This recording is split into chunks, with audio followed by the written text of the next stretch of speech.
BIR Form 1905. So ito yung kailangan natin. Kailangan nyo lang fill outan yung inyong taxpayer information.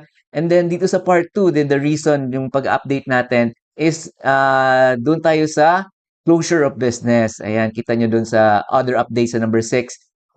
Yan, nakalagay, naka-X. Kailangan nyo yung X mark, closure of business. And then we'll proceed to the number 8.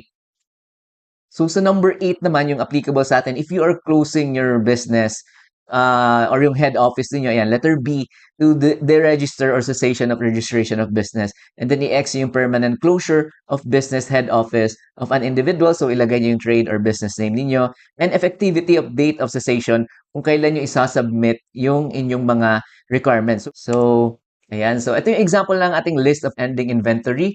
Ayan. So basically, ilalagay nyo lang dyan at the date of ano to ha, at the date of retirement or the date of closure ng inyong business. So at the time na isasubmit nyo yung inyong itong application nga for closure of business. So isa-summarize nyo ano ba yung mga inventory nyo, the raw materials, ayan, the merchandise inventory, mga for sale nyo, finished goods, ayan, and the capital goods as well. But nakalagay dun sa RMC 47-2026, again, for VAT, ano na to, registered taxpayers. And then, yung unused invoices naman. So again, may format lang ito.